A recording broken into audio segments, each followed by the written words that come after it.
In the wilderness. The wilderness did not announce itself with noise. It revealed itself in silence. When the last road disappeared behind Elias, there was no dramatic moment, no sign that said, "You are now alone." Just a narrowing path, trees growing closer together, and the unsettling realization that no human voice had echoed here in a very long time. Elias adjusted the worn backpack on his shoulders and kept walking. He had not come to the wilderness to be brave. He had come because there was nowhere else to go. Weeks earlier, Elias had still been a man with a name that mattered, a man with a job, an apartment, a phone that rang, and a future that looked predictable, safe even. Then the collapse came. The company he had given 10 years to folded overnight. His savings vanished in a chain of debts he didn't fully understand. Friends who once laughed with him suddenly had excuses. Family calls grew shorter, heavier. And the worst part wasn't the loss, it was the feeling of being unseen.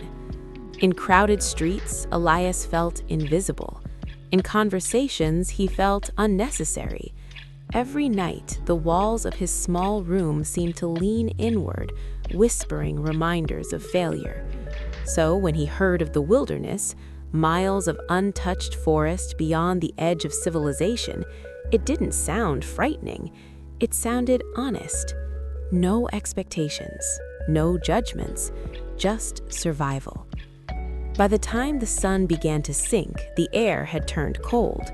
Elias found a small clearing near a stream and set up camp with hands that trembled, not from fear, but exhaustion. The forest watched him. That was the only way he could describe it.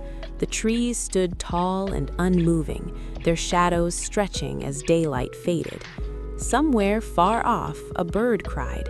Something rustled in the undergrowth. Elias sat by a weak fire, chewing dried food that tasted like nothing. For the first time in months, there was no screen glowing in front of him, no voices, no distractions, just his thoughts. They came like a flood. You failed.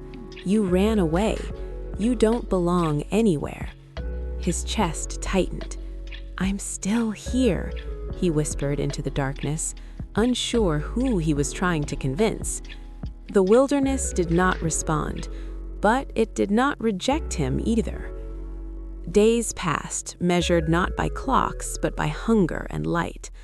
Elias learned quickly that the wilderness did not care about intentions. Food was not guaranteed. Fire did not always cooperate. Rain came without apology.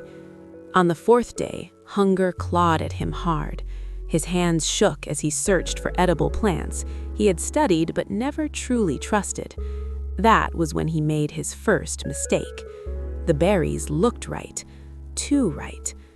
Hours later, Elias lay curled on the forest floor, stomach burning, sweat soaking into the soil. The pain was sharp, punishing. He laughed weakly. "So this is it?" he muttered.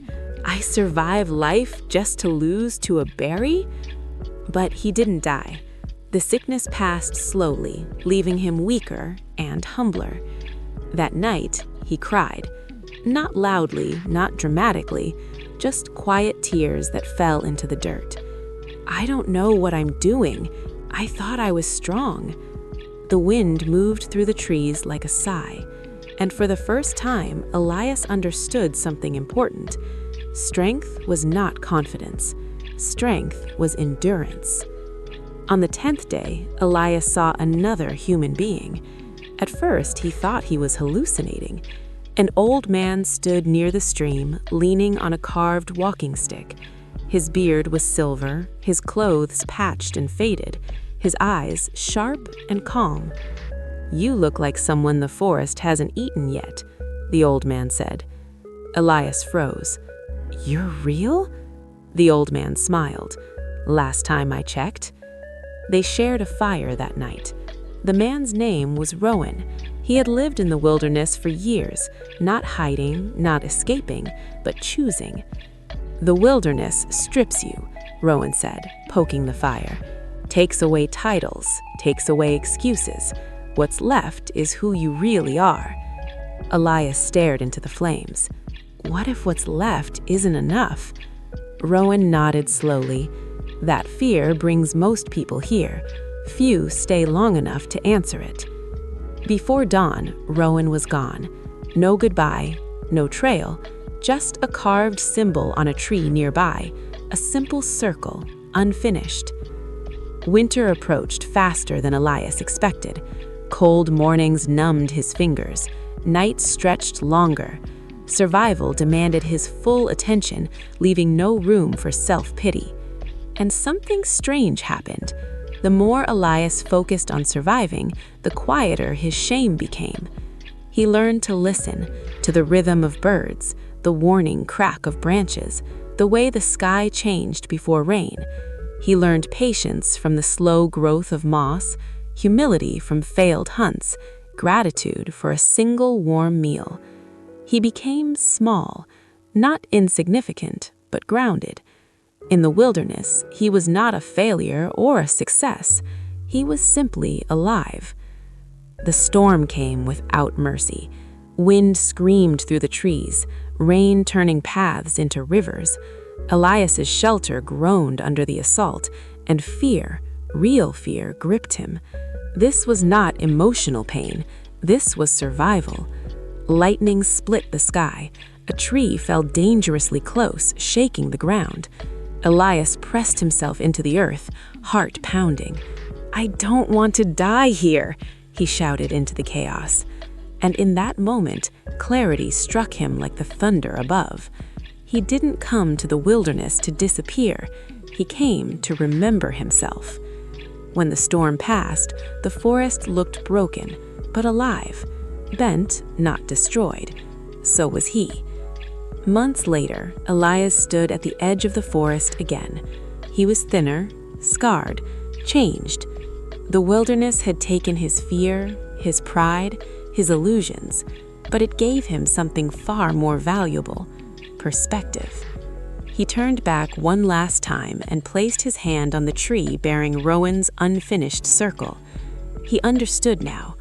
Life, like the circle, was never complete, and that was okay.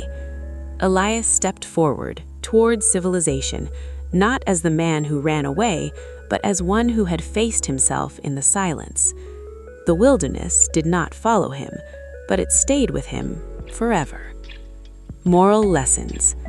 Sometimes isolation is not punishment, but preparation. Being alone can strip away distractions and reveal who you really are. Running away can become a journey towards self-discovery. What begins as escape may end in understanding. The world owes no one comfort, but it offers wisdom to those who endure. Survival teaches humility, patience, and respect for life. Strength is not loud confidence, but quiet persistence. Endurance in silence builds deeper resilience than pride in crowds. Nature does not judge, but it always tells the truth. In the wilderness, excuses disappear and reality remains. Failure does not define you. How you rise after it does. Falling is human. Continuing is courage. Guidance often appears when humility replaces pride. Wisdom finds those who are ready to listen. Growth happens when fear is faced, not avoided. Transformation begins the moment we choose to stay instead of run.